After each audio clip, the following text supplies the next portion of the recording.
Hello, everyone. My name is Jordan. And I'm Jenna. And you're listening to the Alternative Study Break on blacksquirrelradio.com. Today we are here with a special guest, Nick Santino. So how you doing?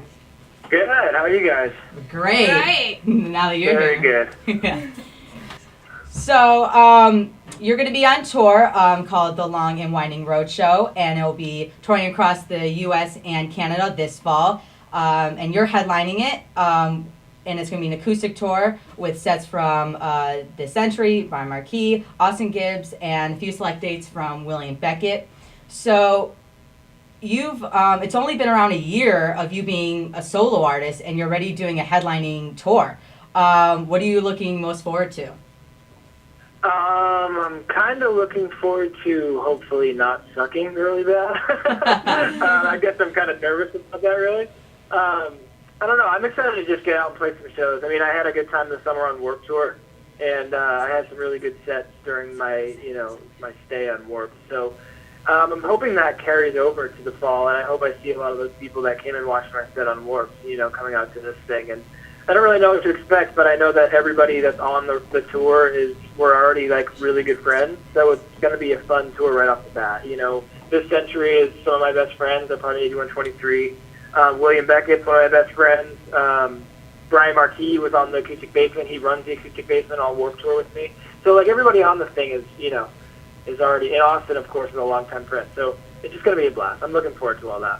Well, we're looking forward to going as well. Yeah, should be awesome. Which show are you coming out to? Which venue is it? In Lakewood, Ohio, at Mahal's. So that's the closest one to us. Okay, cool. It's a really cool venue. It's going to be like in a old-fashioned bowling alley. It's pretty cool. Nice.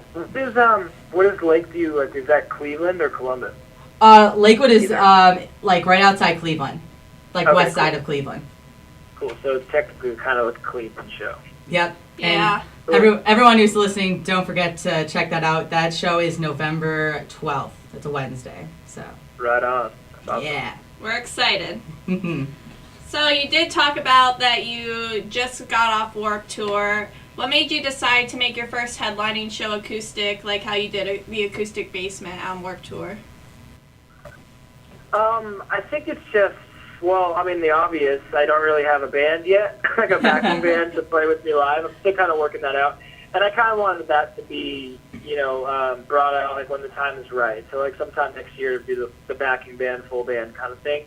But I just thought it would be, I always liked the idea of just a bunch of friends going on tour and playing shows together. And I think that this tour couldn't be any more of that, because we're all going to be piling in Austin's van. There's going to be like 7 or 8 of us in a van, you know what I mean? So it's like we're trying to make it as intimate and close as we can. And I think everybody playing acoustic and playing these small rooms, I think really kind of bring that. We wanted to kind of do something special rather than just another, full band headlining tour with a bunch of bands opening. So, we're trying to add some little gimmicks. We're going to be playing songs together and kind of just make it like a show, which is why we called it the Road Show. So I don't want to make it something that's a little different than just every other tour that's going out at the time, Yeah.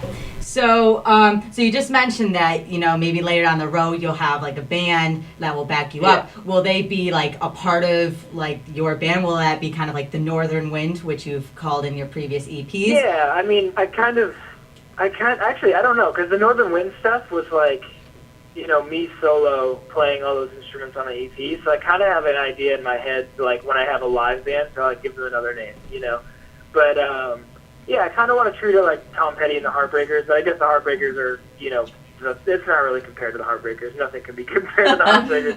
So I guess what I want is, like, I did the full band thing for so long, and as much as I love being in a band, I also hate being in a band. You know what I mean? Like, and I don't want to sound like an egomaniac, but I am too, I guess, OCD to be like, to have things in 5 other people's hands or 4 other people's hands, So I like to be the kind of ringleader in control of everything.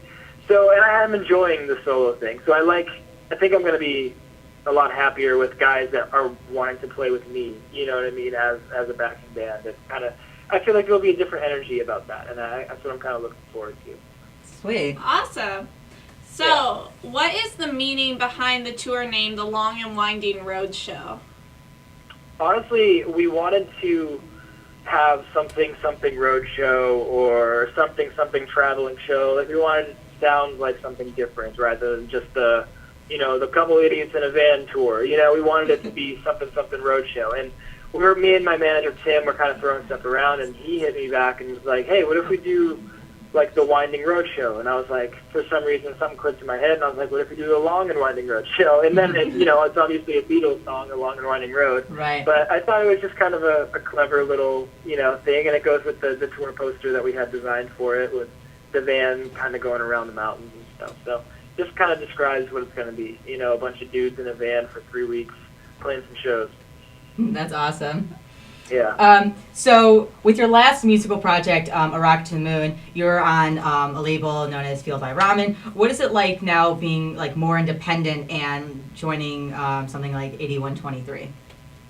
Honestly, love it a lot more than being on a label. And I know that's like, there's some, I guess, positive and negative things about it. I guess the negative being that everything that I do is funded by me and my bank account and my wallet, where before we could have like that label to fall back on and be like, hey, we're going to put you in the studio, so here's X amount of dollars to get that done. Or now it's like, I need to make sure I have the funds to do that. And, same with touring, like everything is going to be self-funded for the most part. But it's also, on the other side of the coin, it's, pretty awesome because then you don't owe anybody. If anything, you're making profit, for yourself. So it's like when it comes to the touring, everything that we print for merch and stuff, we just do in-house at a company that we have in Phoenix. And, I pay for it all up front myself and then, hopefully make some money back in order to make more merch down the road. And it's like that's the hard part, but I think it's once you get your feet, planted and you feel good about it, then it's just, you just keep progressing and it keeps building. And, I'm still in the early stages of the independent thing, but I like it so much more because I'm not relying on other people, and I don't feel like I'm owing all these people favors or I'm in debt to other people, and yeah, it might be a headache at times because I have to do it myself, but it's also, the OCD person inside of me is pretty happy that I get to kind of handle all my business myself. Well, we're all happy that you're happy and that you're enjoying what you're doing. Mm-hmm. So. Well, thanks. So what have been some of your inspiration for your new album after releasing your 2 EPs? Well, I mean, so a lot of the inspiration comes from just, everyday life and things that I've gone through in certain, scenarios and whatever. And a lot of it has to do with, growing up and maturing and, everything that I've gone through with my last band and the last label and kind of all that. And I guess the overall theme and message of everything that I've been writing is just a growing thing. It's all about growing up, whether that's going through relationships or, finding out what you want to do, with your life, like with a job. Do I want to work at a grocery store? Or do I want to live in, a van and tour for the rest of my life? So I think there's just different themes throughout the record, but all tie into the whole message of growing up and, and kind of trying to find yourself. That's awesome. That's really cool. So, did you really enjoy creating this solo album compared to having like a band behind you or just having other members to collaborate with? Well, when I made the record, when I make any of my music, I just write it me and a guitar or me and a piano.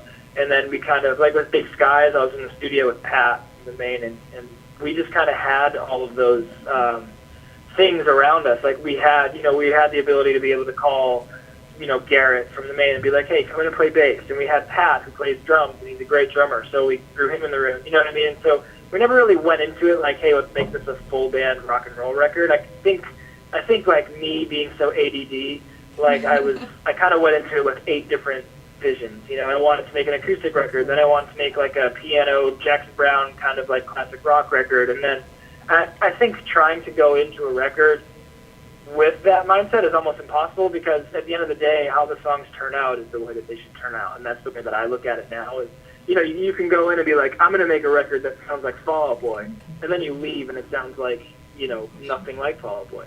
It's because you wanted that, but what your heart and your in your brain and your hands like lets you make was what it made, and that's what I think Big Skies came out. Like we went into it kind of being like, all right, we'll take influence from Tom Petty, we'll take influence from Ryan Adams, and got a bunch of people. But I don't think it really sounds like those guys. I think if anything, it's kind of like my take on a Tom Petty song, or you know what I mean, kind of like if I were to be a Tom Petty and the Heartbreakers, how would I play this song? And I think that's kind of how I translated it into my song.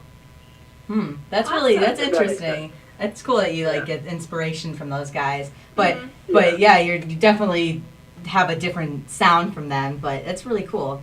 It's very cool. So, where do you see yourself going with your solo career? Is it going to be, kind of this more laid-back, chilled vibe, or do you think maybe later on the road it'll, kind of like pick up and maybe be like more rock and roll? Or because I actually think it is pretty rock and roll to begin with. Yeah, but I'm not really sure. I mean, I have, like I said, it's kind of like going into the record. I have ideas of what I want to do, but I also don't want to just like pin myself down into certain things. You know, I don't want to be known as just this dude that plays acoustic songs or whatever, you know, or just this guy that plays like slow, sad songs. Like, I want to kind of branch out into anything that makes sense, really. You know, like, I want to be able to release a record that's like super rock and roll, and then I want to turn around and release just like a piano-based record. You know, and I kind of want it all to be kind of like something Ryan Adams did. If you're a fan of Ryan Adams, you listen to anything that Ryan Adams put out, and like his new record is like sounds like a dark Tom Petty and the Heartbreakers, where his older things are like, you know, more singer-songwriter, and then he has some other records that are like, you know, Americana country kind of stuff. And I think that's what's great is like they all sound completely different, but at the end of the day, they're all Ryan Adams, and you can love them all for their own thing, you know. And I think that's kind of what I want to do is just let it be what it is, and kind of not really put a title or a genre on anything. And it's like, if I feel like writing this kind of song that day, I'll do it, and it'll still be my voice singing it, so hopefully people still look at it like, hey, that's a Nick Santino song, even though it doesn't really sound like what he normally does, you know? I think it's all about growing and progressing and getting better as a musician. That's really cool. So, how have the fans reacted from transitioning from knowing you in A Rocket to the Moon to now knowing you as Nick Santino? I think for a little bit it was like, obviously everybody's a little hurt about it, and they're like, all right, cool, you're doing your solo thing, but bring back Rocket. Right. Like, you got to kind of look at it from the artist's point of view. It's almost like having a really bad haircut in middle school, and now you're like 26 years old, and somebody's like, hey, your hair in middle school looks cool, you should go back to that haircut. And you're like, no, I don't really want to do that. You know what I mean? It was cool the mushroom cut was cool at the time, but I don't really want to go back to that right now. I'm older and I want to do other things. Like, that's kind of how I look at like music. It's like, cool, I'm flattered, and I don't regret a single thing about Rocket. I loved being in it. That's where I'm from. But now that I'm kind of past that, I want to, be known as like this Nick Santino solo artist or whatever. And I think a lot of the fans have now, since I released the record, they heard the record and they're like, oh, I get it. I get what he's doing, and I get that he's serious about it. And kind of what you said, like, I'm happy that he's happy. You know what I mean? And I think that's what a lot of their mentality is like they're seeing that I'm a happy person now, and so they're kind of supporting anything that I do because of it. And I think the good thing about, too, is that I'm a lot older than I was when I was in Rocket, and a lot of the fans that listen to us, they're all older as well. So I think they kind of see what I listen to, and because I'm very, vocal about it. I'm like, I listen to Tom Petty, check out this new Ryan Adams record, check out this, And I think my fans, and I'm noticing a lot of them, are like, hey, Nick, you sound like this. And it's like, hell yeah, that's awesome, rather than being like, you sound like this, to me being like, okay, that's really, And I think that's cool, is that they're listening to the same kind of music that I listen to now. And I think that's just like, it goes back to the whole growing up and, getting different influence for them, too. It's like they can't listen to the same pop-punk record for their entire life, so they go on and they listen to what their favorite bands are listening to. And it's like when I was a little kid, like, listening to Blink, I remember seeing some article or it was a documentary where Tom DeLonge is like, I listen to Jimmy Eat World and this record. So I went off and listened to Jimmy Eat World because Tom DeLonge listened to Jimmy Eat World. And I think that's kind of what kids do now is like, hey, Nick listens to, Jason Isbell, so I'm going to go check out Jason Isbell and get his record. And I think that's cool, and it helps me grow as a musician because then it opens their mind up to newer styles of music, Yeah, and you know what? I definitely feel that because you have matured, I think all of your fans have also matured with their music tastes. I mean, I know definitely we have, because, we grew up, listening to Rock to the Moon and, other bands similar to that genre. And, and I can definitely see that not just from your band, but from a lot of other bands have just, like, matured and, over the years have just lyrically been better, being just better musicians. So it's been a real treat. And we listened to your solo stuff, and we think it's awesome. Yeah. Like, Well, thank you. Appreciate that. no problem. So we're just going to end it with one last question. We got it from our Twitter page because we were asking some of the fans if they wanted any questions. And this was a fun one that we found. This is from Megan, and she asked, if you could collaborate with any artist, dead or alive, who would it be? I mean, I've probably said it 100 times in this already. But probably either Tom Petty, Ryan Nash, Chris Walker. I guess like John Lennon or Johnny Cash would be really cool too. That'd be That awesome. would be really cool. Yeah. Well, we want to thank you for being on our show. Thank you. We appreciate you Thank you. taking time out of your day to talk with us. Yep. Yeah, no problem. Thank you guys. And don't forget to check Nick Santino out on his first headlining solo tour, the Long and Winding Roadshow. And starting in November, so gotta check that out. Right on. All right, and You actually, guys in Ohio. right. And one last thing, can you just say your name, like, hey, I'm Nick Santino, and you're listening to BlackSquirrelRadio.com. Cool. What was the title again? BlackSquirrelRadio.com. Let's Grow? Yeah, like the animal, black squirrel. Oh, Black Squirrel. Okay. Yeah, so I'm Black like, Squirrel Let's Grow, Radio. what'd you say? Yeah. BlackSquirrelRadio.com. Yep. Cool. All right, Great. anytime you're ready. Hey, this is Nick Santino, and you're listening to BlackSquirrelRadio.com. Awesome. Perfect. Thank you. All righty. Thank you so much, Thank you, guys. and we're looking forward to seeing you in November. I'll see you All right. soon. All right. See ya. Bye. I wish you well, I'll be just fine. 'Cause you're an empty house and I'm haunted. When I'm gone, I won't be coming back around. I won't be coming back around. I won't be coming back around.